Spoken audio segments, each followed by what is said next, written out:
मानवता की मिसाल, मैत्री के मसीहा, शासनपति श्रमण भगवान महावीर स्वामी के चरणों में मेरा कोटि कोटि नमन। समन संघ के प्राण, ध्यान योगी, युग पुरुष आचार्य भगवान श्री शिव मुनि जी महाराज साहब एवं नवीन चिंतन के समन संघ में स्वाध्याय का बिगुल बजाने वाले उपाध्याय प्रवर संघ सेतु गुरुदेव श्री रविंद्र मुनि जी महाराज साहब के चरणों में कोटि कोटि वंदन, कोटि कोटि नमन। प्रज्ञा महारिधि, भविक जनों पर मति और शुद्ध ज्ञान का वर्षण करने वाले अनंत उपकारी परम कृपालु उपाध्याय भगवान गुरुदेव श्री जितेंद्र मुनि जी महाराज साहब के श्री चरणों में हृदय की असीम आस्था के साथ कोटि कोटि वंदन, कोटि कोटि नमन। ऑनलाइन आगम वासना में पधारे सभी गुरु भगवान एवं रत्नाधिक साधुवृंद के चरणों में मेरा कोटि कोटि वंदन, कोटि कोटि नमन। हमारे असीम पुण्य का उदय है कि उपाध्याय भगवान हमारे भावी जीवन के निर्माण हेतु वीत रागवाणी के माध्यम से सम्यक्त्व की ज्योति प्रज्वलित करने का प्रशस्त प्रयास कर रहे हैं। गुरुदेव के श्रीमुख से निश्रित प्रत्येक वाक्य प्रेरणा स्तंभ एवं अनुकरणीय है। गुरुदेव आपके प्रति श्रद्धा अर्पित करता हुआ सकल श्री संघ आपके श्री चरणों में वंदन करता है, नमन करता है और आज प्रत्यक्ष रूप से वंदना का लाभ ले रही हैं तपस्विनी महासाध्वी श्री चेतना जी महाराज साहब एवं तपस्विनी महासाध्वी श्री चंदना जी महाराज साहब थाने 4 आज की प्रत्यक्ष वंदना का लाभ ले रहे हैं।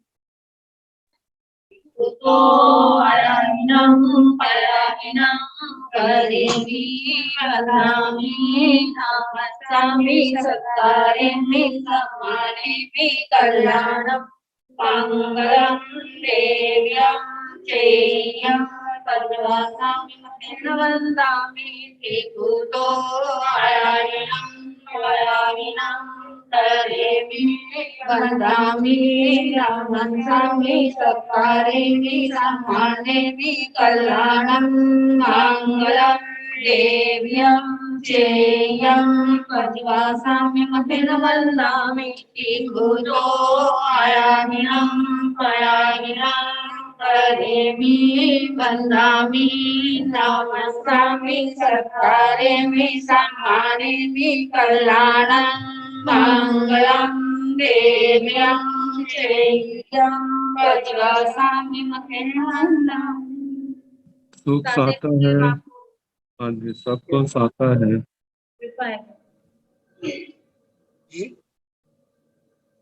ये आगम वाचना निर्बाध गति से गतिमान रहे, इसके लिए श्रमण संघ में तपश्चर्या गतिमान है और आज की तपश्चर्या के नाम है दिव्य साधिका श्री रश्मि जी महाराज साहब की सुशिष्या डॉक्टर श्री शिव प्रज्ञा जी महाराज साहब, महासाध्वी श्री जगदीश मती जी महाराज साहब की सुशिष्या दिव्य साधिका श्री रमेश कुमारी जी महाराज साहब, प्रवचन भास्कर श्री संतोष जी महाराज साहब, तरुण तपस्विनी महासाध्वी श्री शमा जी महाराज साहब, नेपाल गौरव डॉक्टर श्री पूजा ज्योति जी महाराज साहब की सुशिष्या साध्वी श्री पूनम जी महाराज साहब, साध्वी श्री करुणा जी महाराज साहब, साध्वी श्री जिया ज्योति जी महाराज साहब एवं उपाध्याय प्रवर अनुयोग प्रवर्तक श्री कन्हैया लाल जी महाराज साहब, कमल के सुशिष्य श्री संजय मुनि जी महाराज साहब, सभी तपस्विन आत्माओं का मैं तब की अनुमोदना करते हुए बारंबार उनसे सुख साता पूछती हूँ। और अब मैं आगम ज्ञाता आगम पुरुष उपाध्याय प्रवर गुरुदेव श्री जितेंद्र मुनि जी महाराज साहब से सर्वद प्रार्थना करती हूँ कि हे गुरुदेव आगम वासना देकर हमें लाभान्वित करिए। पधारिए गुरुदेव, कृपा कीजिए। नमो अरिहंताण, नमो सिद्धाण, नमो आर्याण, नमो उवयाण, नमो लोय सव साहुण, ऐसो पंच नमोकारो अव पाव सनातनो मंगलानंत संदेशे परमं भवाय मंगलम। जिन शासन जिन वाणी सदा जयवंत हो, श्रमण संग सदा अविचल मंगल हो। मुक्ति को प्राप्त श्रमण भगवान महावीर स्वामी, उनकी परम पावन कल्याणी भागवती वाणी वाचक प्रमुख श्री इंद्र भूति गौतम आदि गणधर भगवान युग प्रधानाचार्य परम पूज्य श्री सुधर्मा स्वामी जी महाराज, उनकी परम पावन पाठ परंपरा वर्तमान आचार्य ध्यान योगी परम पूज्य श्री शिव मुनि जी महाराज एवं गुरुजन सबके पावन कर्म सज्जों में मेरा अनंत अनंत बार वंदना नमस्ते।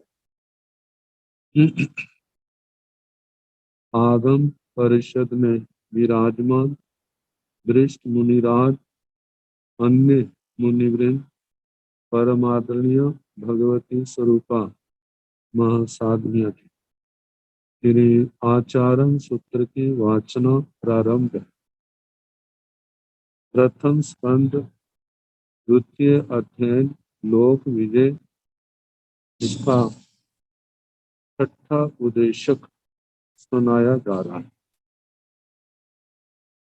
तो कल सुना रहे थे अशुचि भावना के संबंध, ताकि इस भावना के द्वारा साधक भोगों से निवृत्त होता है और उसके बाद काम वासना से निवृत्त होने के पश्चात साधक को क्या करना चाहिए, अपनी साधना को आगे कैसे बढ़ा, इसके संबंध में भगवान इन भव्य आत्माओं को निर्देश दे रहे। से मयिमं परिन्नाय मायहु लालं पच्चासी माँ तेसु तिरिच्छ मप्पाण माँ वायाय कासं कासे खलु अयं पुरीषे बहु माई कड़ेन मूढ़े पूर्णो तं करई लोहं बेरं पठेई अपनो जमीनं परि कहि जाई विमर्श चेव परि परि ऊह न्याय अमराय महासद्धि अट्टमेयं सुपेहाय अपरिन्नाय कंदाई।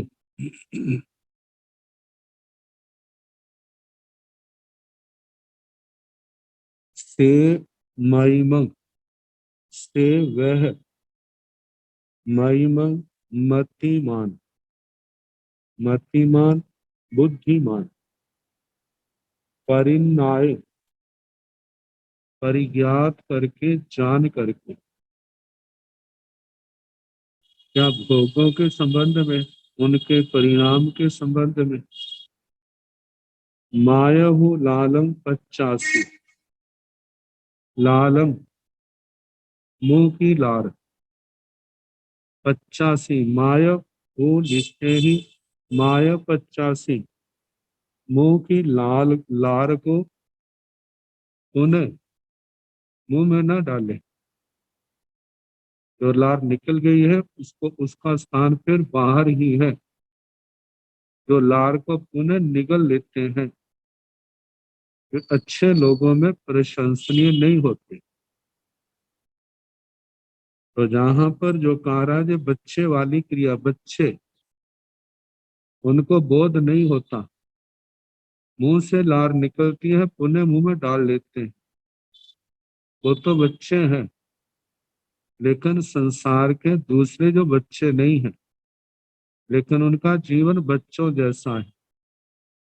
कितनी बार आवेश में आकर के भोगों का परित्याग कर देते, लेकिन जिस समय मोनी कर्म का जोर पड़ता है वो पुनः उन भोगों को स्वीकार कर लेते, उन भोगों का सेवन करते। तो भगवान कहते कि हे आत्मा, तुम बुद्धिमान हो, अपने आप को बुद्धिमान समझदार कहलाते हो, तो ये बच्चों वाला काम क्यों कर रहे हो? जैसे बच्चा उस मुंह से निकली लार को पुनः उसका सेवन करने लग जाता है, ऐसे ही आपने पहले अपने जीवन में काम भोगों का परित्याग कर दिया। अब जिस समय मोहनी कर्म का जोर पड़ा है तो उसको आपको जीतना है, उस प्रवाह के अंदर बहना नहीं है, काम भोगों का सेवन नहीं करना। यदि आप करते हैं तो उस बच्चे के समान ही है, दार को खाने वाले, त्यागे हुए भोगों को पुनः भोगना। ये बच्चों वाली अज्ञानियों वाली बात है, समझदारी नहीं। इसलिए माँ तेसु तिरिच्छम अपानम आवायाए, माँ तेसु, तेसु उन काम भोगों में, वे काम भोग या अव्रत असंयम के जो अंश हैं, प्राणातिपात, मृषावाद, अदत्तादान, मैथुन, परिग्रह, मिथ्यात्व, अविरति आदि, ये शब्द रूप गंध रस स्पर्श के काम भोग। कहा कि तेसो उनमें तिरिक्षम, तिरिक्षम प्रतिकूल भाव को, प्रतिकूल भाव जो संयम से मोक्ष मार्ग से विपरीत है, उस प्रतिकूल भाव में, अव्रत में, अविरति में अपने आप को माँ आवायाए, अपने आप को स्थापित मत करो। कहा ज्ञान आदि से विपरीत ना चलो। अज्ञान, अविरति, मिथ्यात्व आदि का जो आचरण है वैसा कार्य ना करे। कासं कासे खलु अयम पुरी से, जब आत्मा के ऊपर मोह का पर्दा पड़ा होता है, विवेक शक्ति लुप्त हो जाती है, तो उसके जीवन में उसके मुंह से यही शब्द निकले, कासं कासे। कासं कासे, कासं अकारशम, मैंने ये काम कर लिया है, ये लुंग लकार का रूप है, उत्तम पुरुष का एक वचन। कहा कि कासंग, मैंने ये कार्य कर लिया है, कासे, ये मैं कार्य करूंगा, बस ऐसे उसका जीवन बीतता है। तो कहा कासे कासंग कासे खलु अयम पुरी से, ये पुरुष, ये जीव कैसा है, बस इसी में लगा रहता है, मैंने ये कर लिया है, ये करना है, ये करूंगा। तो कहा ऐसे अयम पुरी से, ऐसा जो पुरुष है, जीव है, वह कभी भी शांति का अनुभव नहीं कर सकता, कभी भी उसके जीवन में समाधि भाव नहीं आ सकता। यदि ऐसे ही चला रहा तो उसके कर्म कटेंगे कैसे? वह तो इन क्रियाओं के द्वारा अपने कर्मों को और बढ़ा रहा है, मोनी कर्म को बढ़ा रहा है। तो कहा है कि ऐसा जी बहु माई कड़ेन मुड़, बहु माई, बहु माई जो अत्यंत माया का सेवन करने वाला है, छल कपट झूठ आदि का सहारा लेने वाला है, ऐसे जीव जो है कड़ेन मुड़े, अपने ही किए हुए कर्मों के द्वारा जो मूड बन जाते हैं। इस समय 18 पापों का सेवन करते हैं तो उससे आत्मा मैली होती है। जब आत्मा मैली होती है, ज्ञानावरणीय मोहनीय आदि कर्मों का उदय होता है, तो बुद्धि के ऊपर, आत्मा के ऊपर अत्यंत प्रगाढ़ पर्दा आने से वो सत्य को पहचान नहीं सकता, असत्य के प्रति उसको घृणा नहीं आती। तो कहा ऐसे मूढ़ भाव को प्राप्त हुआ। पुनो तंग करई लोहम, वो पुनः वही, पुनो तंग करई लोहम, लोभ अनुष्ठान का आचरण करता है, संसार के पदार्थों में गृद्ध है और सोचता है जितने संसार के पदार्थ, परिग्रह, धन दौलत आदि होंगे उतने ही मेरे पास संसार के सुख ज्यादा होंगे, इसलिए धन आदि के संग्रह में लगा रहता है, धर्म को भूल जाता है, संयम तप को उसके जीवन से निकल जाते हैं। तो कहा बेरंग बढ़ाई अपनों, वह अपनी आत्मा का अनेक अनेक जीवों के साथ बैर बांध लेता है, बैर को बढ़ाता है। जमीनों परी कही जे, जो जे कहा जाता है, ईमस चैव परिबूहण्याय, इस जीवन को, ईमस चैव इस जीवन को, परिबूहण्याय बढ़ाने के लिए, धन संपदा परिग्रह को बढ़ाने के लिए उसके प्रयास लगातार बने रहते हैं। कहा अमराय, अमराय के मतलब अमराय माने संस्कृत की छायावंती है, अमरवद आचरती, ऐसे कार्य करता है कि मृत्यु को भूल जाता है। मैं मरना है, मुझे एक दिन सब कुछ छोड़ करके जाना है, ये बात उसके दिमाग से बिल्कुल निकल जाती है। तो इसलिए कहा जाता है अरे ये तो ऐसे चल रहा है, ऐसे कर रहा है, जैसे इसको लगता है मेरी तो मृत्यु ही नहीं होगी। अपने आप को अमर समझ रहा है, देवता समझ रहा है, जैसे देवताओं की लंबी आयु है, ऐसे ये भी समझ रहा है मेरी बहुत लंबी आयु है, मुझे अभी नहीं मरना है, इसलिए जीना है। तो जीने के लिए जो सब सामग्री चाहिए, सुखों को भोगने के लिए जो सारी सामग्री चाहिए, महासठी महाश्रद्धावान। कहा जो महाश्रद्धावान धर्म के प्रति नहीं है, संयम के प्रति नहीं है, सत्य के प्रति नहीं है, आत्म कल्याण के लिए नहीं है, जो उसकी श्रद्धा संसार के काम भोगों में है, जे मेरे को मिलेंगे मैं सुखी हो जाऊंगा, कितनी श्रद्धा है। लेकिन कहा जाता है अनादि काल से अनंत अनंत जीव इन काम भोगों के चक्कर में इसी भाव को लेकर के हम सुखी हो जाएंगे। वो सुखी तो नहीं हुए, लेकिन पाप कर्मों की मैल से इतने मलिन हुए, मरने के बाद नरक निगोद आदि स्थानों की ओर उनका जाना अवश्य हुआ। तो कहा लेकिन अज्ञानता से भरी उनकी जो श्रद्धा जो है, ये श्रद्धा संसार के काम भोगों के प्रति है, संसार के प्रति है। ये श्रद्धा तारने वाली नहीं, ये श्रद्धा उन जीवों को डुबोने वाली है, दुर्गतियों में ले जाने वाली है। तो कहा महासद्धि ऐसा संसार के प्रति काम भोगों के प्रति अत्यंत श्रद्धा रखने वाला। अट्टमेयं तु पेहाय, अट्टमेयं कहा जे जितने भी काम भोग है, जितने भी जे शब्द रूप गंध रस स्पर्श शादी है, जितना भी जो परिग्रह है, जो सारे का सारा क्या है, अष्टम एवं जो आरत ध्यान का कारण है। क्योंकि जो मिला है उसको पाने की चिंता है, जो मिला है उसकी रक्षा की चिंता है, जो नहीं मिला है उसको पाने की चिंता है। दिन रात एक करके समय असमय का कोई ध्यान नहीं रहता, वह जय ही पदार्थ उसके दिमाग में घूमते हैं। धन आदि संपदा परिग्रह काम भोग जिसके कारण काज जितने भी है, ये सारे के सारे आरत ध्यान के कारण है। उपलक्षण से हम रौद्र ध्यान भी कह सकते हैं कि जहाँ पर ये संसार के सुख जो है बीजो, जहाँ बीजोग की बात आती है तो वहां पर आरत ध्यान आ जाता है। कोई इनको छीनने के लिए आता है तो वहां पर रौद्र ध्यान आ जाता है। तो कहा जो आरत रौद्र ध्यान के कारण है। ऐसे पेहाय, पेहाय का मतलब विचार करके यह देखकर काम भोगों से निवृत्त होना चाहिए। किंतु जो लोग काम भोगों से निवृत्त नहीं होते उनके संबंध में कहा जाता है अपरिणाय, काम भोगों के विपाक को नहीं जानने के कारण। नहीं जानने से ज्ञ और प्रत्याख्यान प्रज्ञा, ज्ञ प्रज्ञा से जानना नहीं और प्रत्याख्यान प्रज्ञा से उनका परित्याग नहीं किया, तो ऐसे जीवों की क्या दशा होती है। आखिरी शब्द में कहा है कंदई, क्रंदते, उन जीवों को आक्रंदन करना पड़ता है, रोना चिल्लाना पड़ता है। जैसे जोर जोर से चिल्लाते हैं, कोई हमारी रक्षा करे, कोई हमारे को बचाए, लेकिन उनको कोई बचाने वाला नहीं है। क्यों? क्योंकि उनके पाप कर्मों का जो उदय है वो अत्यंत उत्कट रूप से आ गया है। और वो जो इन संसार के सुखों के लिए जो नाना प्रकार के पाप कर्मों का आचरण किया है, उनको भोगने का समय आया है। तो अब कोई उनकी रक्षा करने वाला नहीं, अब उनके पास केवल रोना चिल्लाना ही रह जाता है। तो इसलिए कहा जाता है इन बातों को सोच करके आत्मा को ध्यान देना, मतलब कि असंयम को, इन काम भोगों को छोड़ करके संयम की ओर ध्यान लगाए, तप में जीवन की ओर ध्यान लगाए, जो आत्मा के जन्म जन्म के कर्मों के बंधनों को काटने वाले हैं, आत्मा को विशुद्ध दशा प्राप्त कराने वाले हैं। आगे कहा है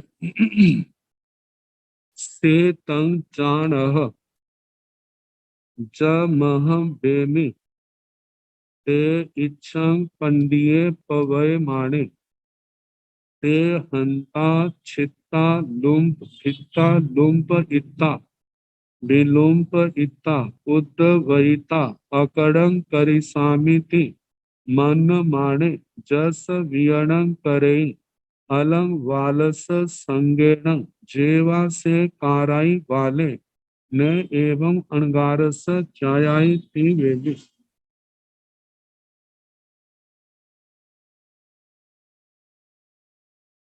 पांचवें उद्देश्य का जो उपसंहार है, ते तंग जान से वह तंग इस बात को जान जानो, जमहं बेमी जो मैं आपको कह रहा हूं, ते इच्छं पंडिये पवय माणे, पंडिय पंडित शब्द पंडिय पंडित के लिए आता है, लेकिन जहां पर आया है ये झूठे पंडित, जो अपने आप को पंडित कहते हैं, अपने आप को ज्ञानी विद्वान कहते हैं, अपने आप को बड़ा अच्छा समझते हैं, कहते हैं ते इच्छं चिकित्सा। चिकित्सा उपचार को कहा जाता है। कहा एक चिकित्सा है शरीर की, रोगों की चिकित्सा। एक चिकित्सा है आत्मा के अंदर जो पैदा होने वाले काम भोगों के संस्कार हैं, उनकी चिकित्सा। तो वो पंडित अपने आप को क्या कहते हैं कि पंडित क्या कहते हैं, ते इच्छं पवय माने। इन काम चिकित्सा मतलब इन काम भोगों को शांत करना, काम भोगों को आत्मा से दूर करना, इसकी चिकित्सा को बताने वाले। तो कहा कहते हैं उनके क्या विचार है, कहते काम भोगों की चिकित्सा काम भोग ही है।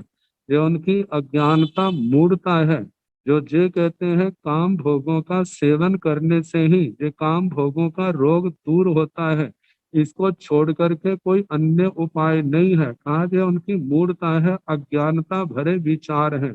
ऐसा कभी होता नहीं है। काम भोगों का सेवन करने से जो काम भोगों की भूख प्यास शांत होती है, जो क्षणिक होती है, थोड़े समय के लिए होती है, लेकिन उसके बाद पहले से भी ज्यादा ये जो काम वासनाएं है, विकार है और भी ज्यादा भड़कते हैं। और उन भड़कने के कारण से आत्मा की क्या दशा होती है, जो संसार का अनुभव रखने वाले हैं वो इन बातों को अच्छी तरह जानते हैं। तो कहा जाता है जिस अब इन काम भोगों के लिए इन काम भोगों को शांत करने का जो उपाय बताते हैं, तो वो उपाय क्या बताते हैं, जो संसार के साधनों को ही प्रमुखता देते हैं। अब उनको प्राप्त करने के लिए धन की जरूरत है, संसार के पदार्थों की जरूरत है, तो कहते हैं उनको पाने के लिए से हंता चित्ता भित्ता लुम्पयिता विलुम्पयिता उद्वयिता से हंता जीवों का हनन करते हैं, छित्ता जीवों का छेदन भेदन करते हैं, भित्ता छेदन करते छित्ता छेदन करते हैं, भित्ता भेदन करते हैं, लुम्पयिता लुम्पन करते हैं, लूटना छीनना छीनना झपटी करते हैं, विलुम्पयिता विलोपन विशेष प्रकार से चोरी ढाके आदि डालना, ऐसे कार्य करते हैं। कहा कि उद्वहिता दूसरे प्राणियों के प्राणों का विनाश कर देते हैं। अकड़ंग करी सामी, और वो निद्रा में डूबे हुए लोग क्या कहते हैं, अकड़ंग जो आज तक किसी ने काम किया नहीं वह मैं कार्य करूंगा, या अभी तक जो कार्य नहीं हुए हैं उनको मैं संपन्न करूंगा। ही मन माने ऐसा ऐसा मानते हुए जस भी अणंग करें। और जिस किसी व्यक्ति की वो चिकित्सा करते हैं कि आप ऐसा करो, आपके जो विकार शांत हो जाएंगे, दूर हो जाएंगे।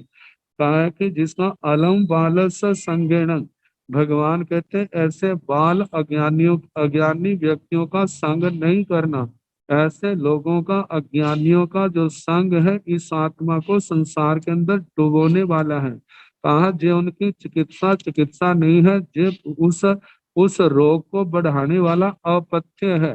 क्योंकि कहा जाता है जैसे अग्नि के अंदर जितना ईंधन डालते जाएंगे वो ईंधन जो अग्नि भड़केगी और बढ़ती जाएगी। कहा है कि उस अग्नि को बुझाना है तो उसका बुझाने का साधन लकड़ियां डालना, ईंधन डालना नहीं है।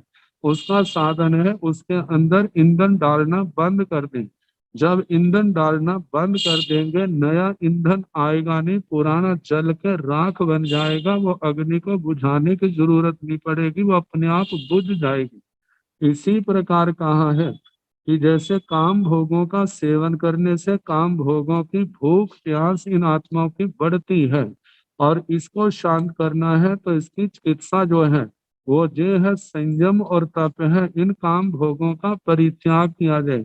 परित्याग के साथ जब जब जो वासनाएं मोनि कर्म उदय में आता है, इंद्रियों में मन में चंचलता के भाव आते हैं, संयम के प्रति अस्थिरता आती है, तो इसको खत्म करने के लिए, मौनी कर्म को कमजोर करने के लिए जो चिकित्सा है वो ये है कि वहां पर तपस्या करे, आयमिल तपस्या करे, उपवास आदि की तपस्या करे, अपने आप को खाली नहीं रखे, अपने आप को अपने साधु जीवन में है तो अपने बड़े हैं, परिवार है, कोई रोगी है, वृद्ध है, विद्यार्थी है, तपस्वी है, उनकी सेवा में अपने आप को लगा दे।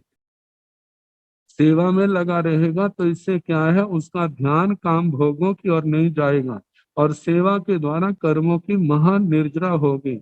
और व्यवहार में हम कह सकते हैं कि सेवा के द्वारा बड़ों के जिनकी सेवा की जा रही है उनकी आशीषें भी उस आत्मा को प्राप्त होती हैं और जो ही उसके आत्म बल को बढ़ाने वाली होती हैं। और तपस्या के द्वारा शरीर के अंदर खाने से पीने से जो संबंध पैदा हुआ है तो कहा है वो तपस्या के द्वारा दूर हो जाता है। और धर्म शास्त्रों को, आगमों को बार बार पढ़ने से जिन्होंने अपने जीवन में जीवन को तो छोड़ दिया लेकिन ब्रह्मचर्य व्रत को नहीं छोड़ा, जिन्होंने संयम तप की आराधना को नहीं छोड़ा, वह ऐसी पुण्य आत्माओं की चिपावन जीवन गाथाओं को बार बार उनका स्वाध्याय करे और परमात्मा को, अपने गुरुओं को ध्यान रखते हुए ऐसी भावना भाए कि है गुरुदेव मेरे को इतना आत्म बल पैदा हो, जे मेरे कुसंस्कार नष्ट हो जाए, जे मेरे जे काम भोग मेरे जीवन का लक्ष्य नहीं है, मेरे को संयम तप की आराधना करनी है। ये संयम तप ही क्या है, इन विकारों को जड़ों से उखाड़ने वाली है। इस बात को अपने ध्यान में रखे तो कहा कि अपना जो बाल अज्ञानी व्यक्ति है उनकी संगति नहीं करना, शास्त्र स्वाध्याय या ऐसे चरित्र पढ़ने जहाँ जिन्होंने धर्म की आराधना की है और धर्म की आराधना करते समय कितने परिचय आए, उपसर्ग आए, उन परिचय उपसर्गों को बड़ी समता भाव से सहन किया। ऐसे चरित्र पढ़ने से आत्मा को मार्गदर्शन मिलता है, आत्मा को बहुत आलंबन मिलता है और आत्मा के भाव उसी वैराग्य रंग में रंगते हैं जिनके जैसे हम तप त्याग से भरे, वैराग्य से भरे जीवन गाथाओं को हम पढ़ते हैं। शास्त्र स्वाध्याय में लगे रहने से जिनमें भांगों का वर्णन आता है, जब एक चित्त होकर के उन्हीं के अंदर हम लगे रहते हैं, कितना समय निकल गया है कुछ भी ध्यान नहीं रहता और वो स्वाध्याय में निकला समय जो है वह हमारे लिए मतलब वरदान का रूप बनता है। कितना समय निकल जाता है कुछ भी एहसास नहीं होता। कहा जाता है जो साधक अपने गुरुजन, बड़ों की, वृद्धों की, रोगियों की तपस्या में जिन्होंने अपने आप को लगा दिया, जिन्होंने अपने आप को स्वाध्याय में लगा दिया, जिन्होंने अपने आप को कायोत्सर्ग आदि साधना करने में लगा दिया, जरा भी खाली बैठते नहीं है, जो अपनी समाचारी है उनका पालन करने के लिए हर समय लगे रहते हैं, ऐसे व्यक्तियों का बचपन कब गया उनको कुछ भी एहसास नहीं होता, जवानी कब बीती है उनको जरा भी एहसास नहीं होता, वृद्धावस्था कब चली गई है जरा भी एहसास नहीं होता। मतलब बड़े समाधि भाव से उनका बचपन, जवानी, प्रौढ़ अवस्था जाती है और अंतिम समय समाधि मरण भी बड़े शुद्ध भावों से उनको प्राप्त होता है, उनका जीवन सफल होता है। ऐसे लोगों को हमें अपने जीवन का आधार, जीवन का आदर्श बनाना है। ऐसे बनाएंगे तो जो जवानी आदि अवस्था है वो बड़े आराम से बीत जाएंगे और हम धर्म के आराधक बनेंगे। तो कहा अलंग बालस संज्ञा, जो बाल व्यक्ति ऐसी प्ररूपणा करने वाले हैं कि काम भोगों का सेवन करने से ही इसकी चिकित्सा होती है, ऐसे लोगों को दूर से ही छोड़ देना, ऐसे लोगों का संग नहीं करना, ऐसे लोगों की बातें नहीं सुननी, ऐसे लोगों का लिटरेचर, साहित्य आदि भी नहीं पढ़ना, क्योंकि ये आरत ध्यान, रौद्र ध्यान आत्मा के पतन का कारण है। तो एक मुमुक्षु आत्मा जो है, प्रबुद्ध है, इन सब बातों से बचे और अपने ज्ञान, दर्शन, चारित्र, तप की आराधना में अपने आप को सेवा बिया वृत्ति में लगाए। जेवा से कारई वाले, जो बाल अज्ञानी व्यक्ति जो है काम चिकित्सा करता है, करवाता है, कहा न एवं अणगार से जाए, एक भावित आत्मा अणगार, एक मुमुक्षु आत्मा अणगार को ये बातें कल्पती नहीं है, उसको तो जो आगमों के अंदर या गुरुओं ने जो कर्मों को काटने का जो मार्ग विता बताया है उस मार्ग को समझना है, उस मार्ग पर चलना है, उस मार्ग पर चलने वाले अनंत जीव संसार को तर गए हैं, हम चलेंगे तो हम भी एक दिन संसार को पार करेंगे। वे में आर्य आचार्य श्री सुधर्मा स्वामी जी महाराज फरमाते हैं, इस उद्देश्य का जैसा अर्थ मैंने भगवान महावीर स्वामी जी से सुना वह मैंने आपको सुनाया। अब इसके आगे छठा उद्देश्य।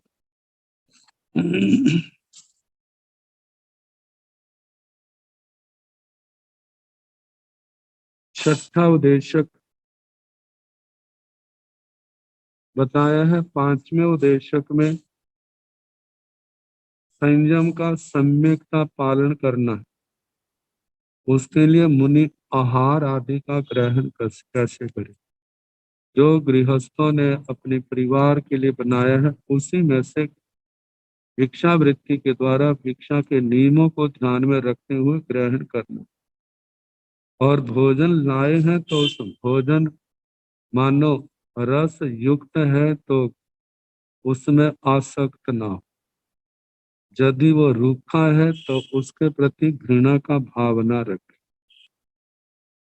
तो कहा है कि मुनि को आहार आदि में मूर्छा नहीं रखना। अब इन्हीं बातों का इस उद्देश्य के अंदर फिर वर्णन किया जा रहा है। कहते सेतं संबुज्यमाणे आयाणीयं समुत्थाय तम्हा पावकम्मं नेव कुज्जा न कारवेचा।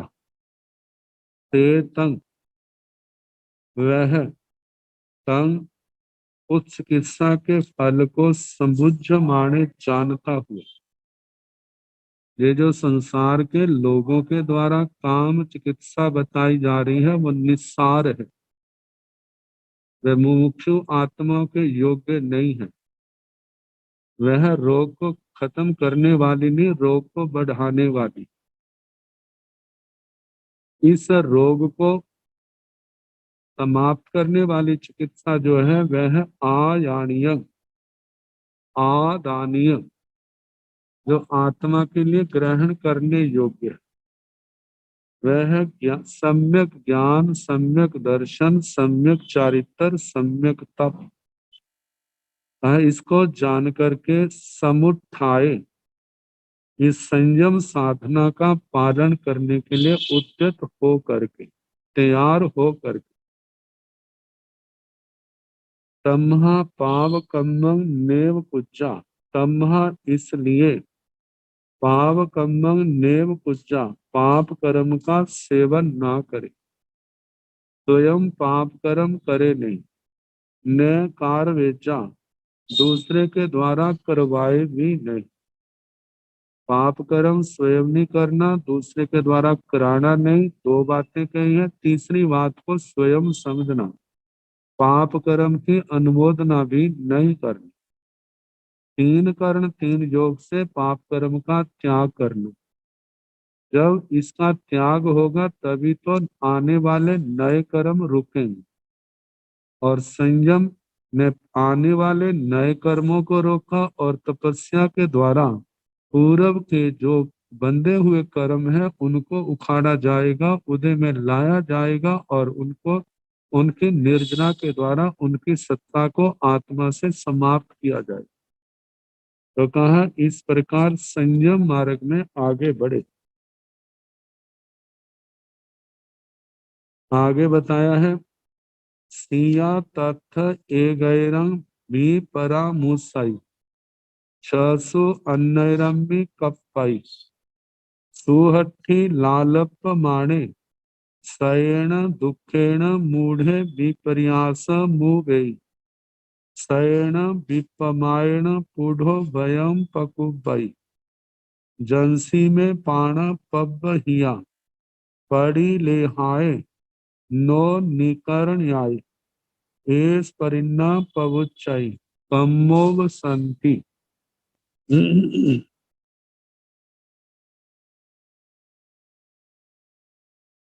सिया तथ एगैरम भी परामुसै, सिया कदाचित, तथ जहां पर इस संयम मार्ग पर चलते हुए, एगैरम भी परामुसै, छह काया में से, छह काया के जीवों में से कितनी बार ऐसा होता है एक काया के जीव की विराधना होती है और उस विराधना के साथ जब शेष जो 5 काया के जीव हैं, कितनी बार उनकी भी विराधना हो जाती।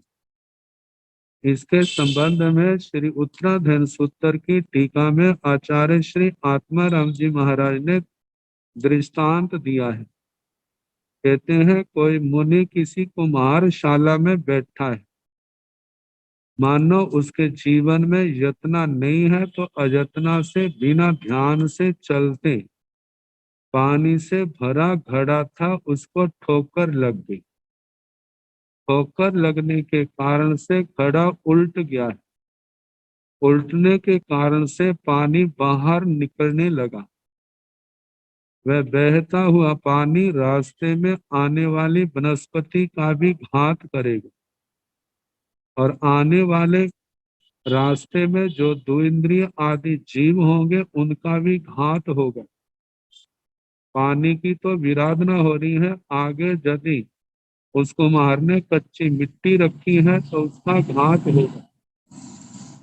यदि वो पानी अग्नि में आवे में चला जाता है, जहां बर्तन पकाए जाते हैं, तो वहां पर अग्नि का आरंभ समारंभ होगा और जब अग्नि के अंदर जाएंगे धुआं निकलेगा तो उस धुएं से वायु काय की विराधना होगी और जो धुआं है वह वनस्पति काय का भी घातक बनेगा और वहां पर रास्ते में आने वाले जो वनस्पति है उसका भी घात होगा और उस पानी के बहाव में 2 इंद्रिय आदि जीव बह करके अग्नि में चले जाते हैं तो उनका भी घात होगा।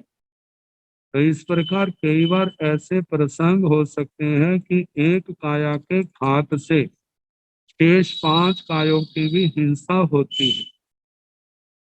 और आगे कहा है कि एक बीपरा मुसाई 600 अन्नरम्य कपई 6 और जो दूसरे 5 हैं जो सारे के सारे 6 इनकी क्या होता है घात होता है। और ये भी कहा जाता है यदि 5 महाव्रतों में छठे रात्रि भोजन के त्याग में इनमें से एक व्रत टूटता है तो ये नहीं है एक ही व्रत टूटा है, उस व्रत के साथ दूसरे व्रतों को भी आंच आती है, उनके ऊपर भी प्रभाव पड़ता है। एक के टूटने पर दूसरों के भी टूटने की संभावना हो जाती है। तो इसलिए आत्मा को सदा सावधान रहना, जो मेरे जो व्रत लिए हैं मैं इनका सम्यक प्रकार से पालन करूं। तो कहा है लेकिन जो संसारी प्राणी जिससे मोह का प्रभाव बढ़ता है तो सुहट्ठी लालप माणे। सुहट्ठी जो सुख का अभिलाषी है, सुख जो है जो भौतिक है, काम भोगों का, इंद्रियों के विषयों का सुख, और उसके लिए लाल लप मारे बार बार प्रलाप करता हुआ मन वचन काया को उन्हीं कार्यों में लगाता हुआ जिनसे संसार के सुख मिले। तो कहा जाता है जिस समय संसार के सुखों की कामना करेगा और उसका उठना बैठना सोचना चलना फिरना उनके लिए ही होगा तो उसके जीवन में मोक्ष मार्ग की साधना कहाँ रहेगी। तो ऐसे लोगों के लिए पहले शब्द आ गए हैं पमत्ते अगारम अवश्य। परमात्म व्यक्ति जो है, परमात्मी व्यक्ति घर में रहता है, वो साधु जीवन में नहीं, चाहे वो बाहर से घर में नहीं रहता हुआ भी इस अवस्था में भी गृहस्थों जैसे कार्य करता है और वो ही कर्म बंध का कारण है, सदगति के घातक है। तो कहा इस प्रकार शयन दुखेण, ऐसे प्रलाप करता हुआ शयन दुखेण मूढ़ विपर्यासम हो गई। यदि मानो अपने दुख से वह मूढ़ विपर्यास भाव को प्राप्त होता है, जीवन का कितना समय उसने इन्हीं काम भोगों की तृप्ति को, काम भोगों से तृप्ति को पाने के लिए जीवन के कितने अनमोल क्षण गवा दिए। और जब आत्मा की तृप्ति होती नहीं है और उधर से बुढ़ापे की दशा आ जाती है और उस वृद्धावस्था में उसकी क्या दशा होती है, इनकम के साधन होते नहीं, परिवार बनाया है तो परिवार जो है हर समय उसके आरत ध्यान रौद्र ध्यान का ही कारण बनता है। अब उस समय वो ही स्थिति उसके अंदर आती है जो 10वीं कालिक सूत्र की चूलिकाओं में बताया था। वो सोचता है यदि मैं संयम पर्याय में होता तो मैं आज गणी होता, आचार्य होता, कितना प्रतिष्ठित स्थान होता, लेकिन मेरा कितना पाप का उदय कि मैंने मोह को रोक नहीं सका और मोहनी कर्म के कारण से पतित होकर के आज कैसी दयनीय दशा हो रही है। तो कहा उन दुखों से मूड मूड हुआ वह विपर्यास भाव को प्राप्त होता है, कहीं पर भी उसको समाधि की शांति की प्राप्ति नहीं होती। शयन विप मायन पूड़ो भयं पकुबई, कहा जाता है कि शयन विप मायन अपने ही प्रमाद के द्वारा, पूढ़ो पृथक भयं पकुबई वह अपने व्रतों को तोड़ देता है। जहां पर कहा है कि पूड़ो भयं पकुबई जो कैसे बना, तो इसके संबंध में आचार्य श्री शीलांक जी ने इनका अर्थ देते हुए कहा है। पूढ़ो का मतलब पृथक, पृथक का मतलब अपने आप उस अलग कर देना। वयं मतलब भयं का पकुबई अपने आप को व्रतों से अलग कर देता है, मतलब व्रतों को तोड़ देता है। पहली बात। दूसरी बात, पूढ़ो का मतलब है पृथु, पृथु का मतलब विशाल, विस्तार। तो कहा विस्तार से वयं, वयं का जहां पर अर्थ है संसार, तो वयं शब्द की व्युत्पत्ति करते हुए आचार्य श्री शीलांक जी महाराज ने फरमाया वयं का मतलब वयंती पर्यटंती परिभ्रमंती प्राणी ने स्वीयन कर्मणा जस्मिन से वय, वयंती, वयंती का वय अर्थ जो है वय, वय जो है जहां पर जैसे जुलाहे आदि कपड़े का काम करने वाले कपड़े बुनते हैं, तो वहां पर आता है बयंती जो कपड़े कपड़े की बुनाई कर रहे हैं। तो जहां पर आया है बयंती, तो उस कपड़े की बुनाई में भी उनको भ्रमण करना पड़ता है, आगे पीछे कैसे आना जाना पड़ता है। तो कहा बयंती पर्यटंती, पर्यटंती का मतलब परिभ्रमण करते हैं, एक स्थान से दूसरे स्थान में, दूसरे से फिर पहले स्थान में, ऐसे जगह जगह उनको भ्रमण करना पड़ता है, भटकना पड़ता है। कहा कि बयंती पर्यटनती परिभ्रमंती प्राणी ने, प्राणी जो है भटकते हैं, कि किस कारण से भटकते हैं, उनके भटकने का कारण क्या है।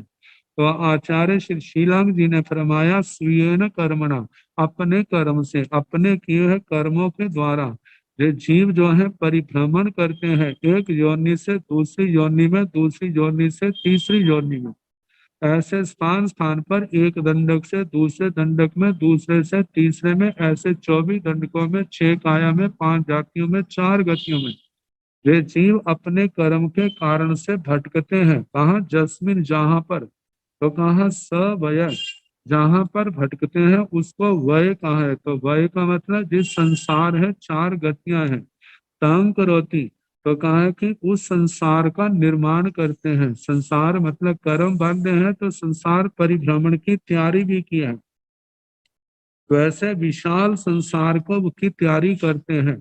आगे बताया जनसी में पाना पब्बहिया, जनसी इमे, जनसी जिस संसार में, इमे जे संसार के जीव, पाना प्राणी जो है, पब्बहिया, पब्बहिया का प्रव्यथिता, प्रकर्षण, व्यथिता, पीड़िता, दुखिता, बड़े प्रकृष्ट रूप से जहां पर व्यथित है, दुखी है, मतलब कितनी अनंत वेदनाएं भोग रहे हैं। पड़ी लेहाय नो निकरण्या, पड़ी लेहाय का मतलब ऐसे कर्म फल को जानकर या विचार करके, इस संसार परिभ्रमण के लिए जिम्मेवार कौन है, जो हमारी आत्मा ही है।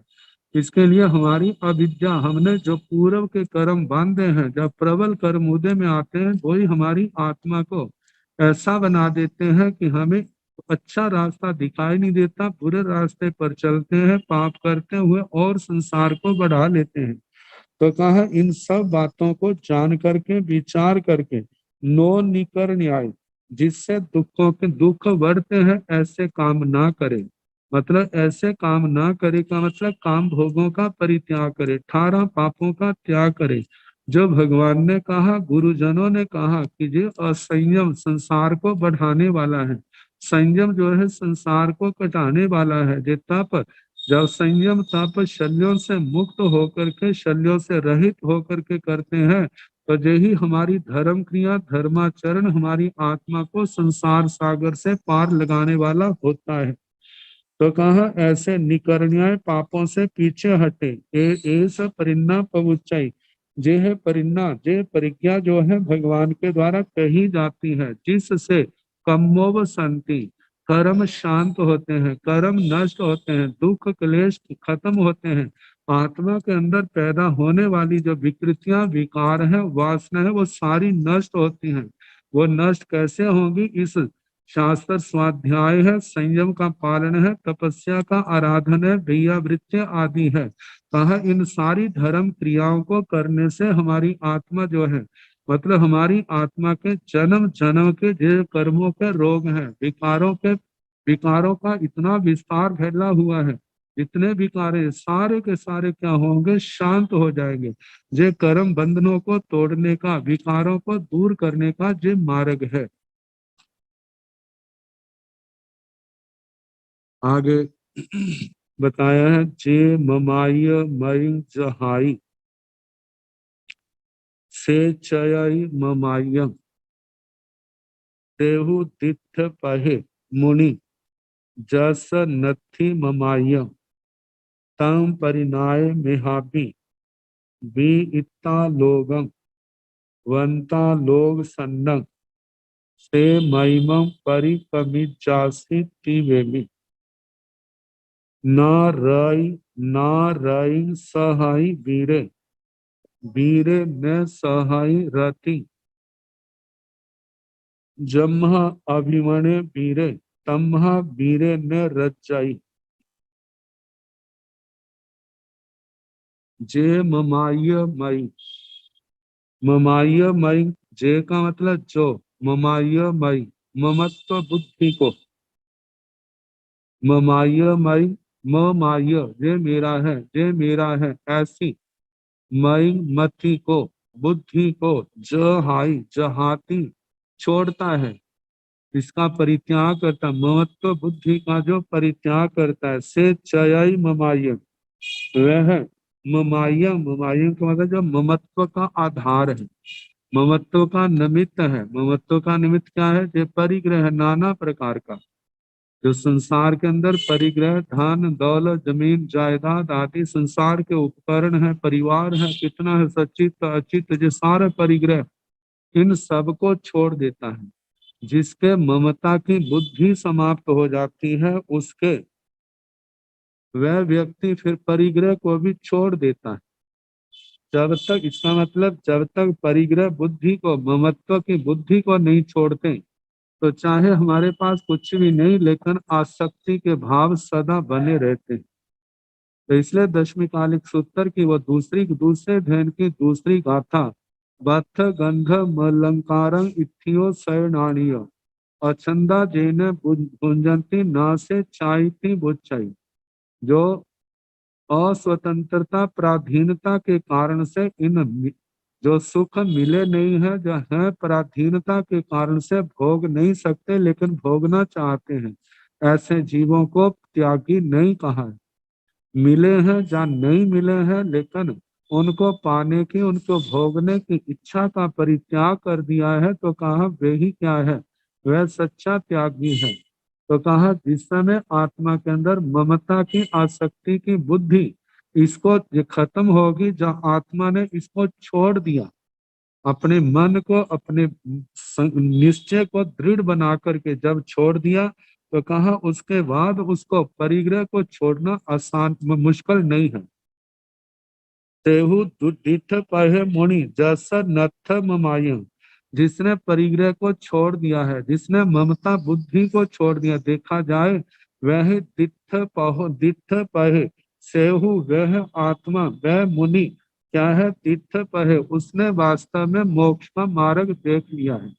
क्योंकि स्थानक सूत्र में भी ऐसा आया है, जब तक आत्मा आरंभ परिग्रह को छोड़ता नहीं है, तब तक इस वीतराग धर्म को सुनने का अधिकारी नहीं। मतलब सुनने भी बैठता है तो आरंभ परिग्रह के संस्कार जो है उसको वहां बैठने नहीं देते, उसको प्रेरित करते हैं संसार की ओर। लेकिन जिसने इन दोनों बातों को छोड़ दिया है, अब उस व्यक्ति के लिए धर्म ध्यान में, भगवान की वाणी सुनने में, आज उसका आचरण करने में फिर किसी प्रकार का जोर नहीं लगेगा। बड़े आराम से उसको अपनाएगा, उसको पालन करेगा और अपने जीवन को सफल बना लेगा। तो इसलिए कहा है कि सेहु दिठ पहे मुनि। वास्तव में वही मुनि ऐसा है जिसने इस मोक्ष मार्ग को देख लिया। दिठ पहे, दृष्ट पथ है, जिसने पाथ मतलब दृष्ट का मतलब देख लिया है, पहे पाथ, पथ मार्ग, मार्ग कौन सा? मोक्ष मार्ग। उसने वास्तव में मोक्ष मार्ग देख लिया है। जैसा नथी ममायं, जिसके पास ममत्तंग ममायं स्वीकृत परिग्रह नहीं है, मतलब सब प्रकार के परिग्रह को छोड़ दिया। जो उपकरण है वो केवल संयम का पालन में उपयोगी है, सहयोगी है, इसलिए उनको परिमित मात्रा में रखा है, बाकी सब कुछ छोड़ दिया। आगे फरमाया है ताम परिणाय में हाबी बी इतना लोगं बनता लोग सन्न से महिमं पर कमिपरी कमिजासी तीवे में। तंग परिणाय, इस बात को जान करके, ये परिग्रह का स्वरूप, ये परिग्रह मुमुक्षु आत्मा के लिए साधना में कितना बाधक है, इस बात को जान करके, अच्छी प्रकार से जान करके, मेधावी मेधावी बुद्धिमान वो समझदार साधक भी इतना लोगों, इस लोक को जान करके, वंता लोग सन्न, लोक संज्ञा का, लोक संज्ञा, लोक के प्रति जो आसक्ति है उसका परित्याग करके, से महिमा, वह महिमा मतिमान बुद्धिमान, पर कमिजासी तिवेमी, संयम का पालन करने में पराक्रम करे। तिवेमी इस प्रकार मैं कहता हूँ, ऐसा भगवान फरमाते हैं और भगवान के वचनों को आर्य श्री सुधर्मा स्वामी जी, आर्य जम्बू स्वामी जी को सुना रहे हैं। आगे बताया है नारायण सहाय वीरे वीरे न सहाय रति जमहा अभिमाने वीरे तमहा वीरे न रज्जय। नारायण सहाय वीरे, नारायण का मतलब न और रति, वीरे वीर, जो वास्तव में वीर है, आत्म बल का धनी है, वह संयम में अरति भाव को नहीं सहन करता। संयम पालन करते समय संयम के प्रति उदासी आए, ये संयम मेरे काम का नहीं है, संयम कैसे इस संसार से मेरे को पार करेगा, कहा संयम के प्रति अरति भाव को वह सहन नहीं करता। आगे बताया वीरे ने सहाय रति, और संयम और वीर जो है असंयम में रति भाव को भी सहन नहीं करता। संयम में और अति भाव और संयम में रति भाव, मतलब संयम के प्रति उत्साहहीनता और असंयम के प्रति काम भोगों के प्रति उत्साह। जो वीर है, आत्म बल का धनी है, जिसके अंदर सम्यक ज्ञान का प्रकाश है, जो सम्यक चारित्र का चढ़ते भावों से पालन कर रहा है, वह संयम में अरति को और संयम में असंयम में रति भाव को सहन नहीं करता। वो जब सहन नहीं करता, सोचता है जो भाव आए तो क्यों आए, यदि मानो आए हैं, बार बार आ रहे हैं तो जैसे संसार के अंदर कोई गलत रास्ते से नहीं रुकता है, पहले प्यार से समझाते हैं, प्यार से नहीं मानने पर डांटते हैं, और पुराना जमाना था जब फिर भी नहीं मानता है तो उसकी अच्छी तरह धुनाई पिटाई कर देते।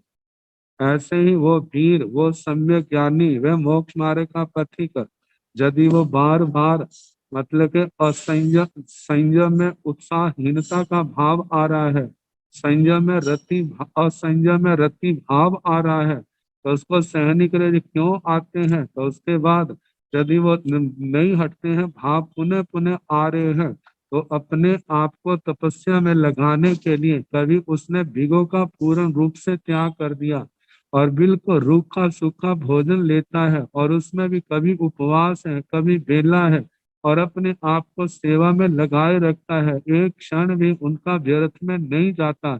इस प्रकार वो तपस्या में अपने आप को लगा देता है, जिससे वो असंयम में आया हुआ रति भाव और संयम में आया हुआ रति भाव जो है, और संयम में आया हुआ रति भाव और संयम में आया हुआ अरति भाव उसको साधना के द्वारा नष्ट करता है। तो कहा कि वीर जो है इन अप्रशस्त भावों को सहन नहीं करते। जमहा जिस कारण से अभिमाने वीरे, अभिमाने विमनस्क मन वाला ना हो, मतलब संयम में तप में उदास ना हो, इसमें अपने अपने उत्साह को लगातार बनाए रखे। तमहा वीरे न रज्जै, तमहा इस कारण से जो वीर है और संयम में नैर काम भोगों में शब्द आदि विषयों में परिग्रह में मूर्छित नहीं होता, उसमें आसक्ति भाव अपने अंदर नहीं आने देता। वो सोचता है जो जितना परिग्रह है जो क्लेशों की जड़ है, ये सारे का सारा परिग्रह और समाधि का कारण है। ये आत्मा पहले तो सूक्ष्म रूप से आता है, बाद में अत्यंत विशाल रूप धारण कर लेता है।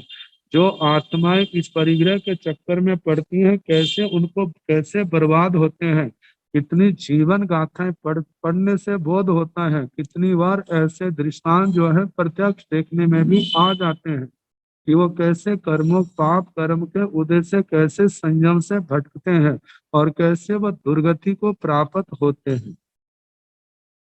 तो इस प्रकार वह बुद्धिमान अपनी आत्मा को समझाता है और अपने आप को संयम में स्थिर रखता है।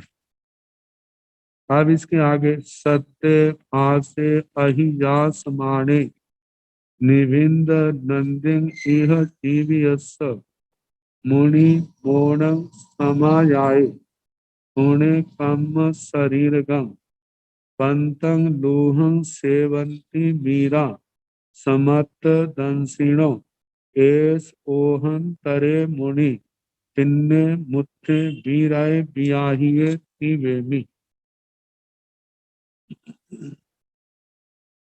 तो इस पाठ का अर्थ कल सुनाने का प्रयास करूंगा।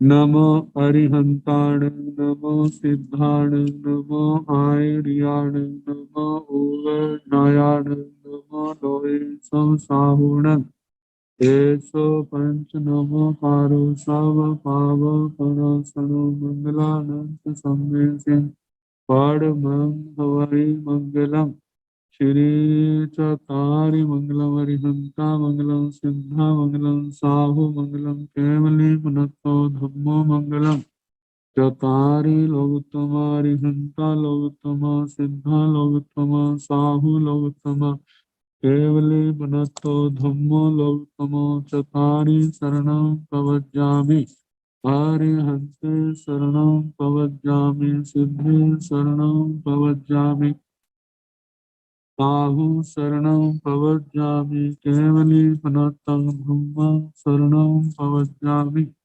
चार शरण सुख करने दुख करने मंगल करने और शरणाने की कोई जो भव प्राणी आश्रय क्षय सबको यथा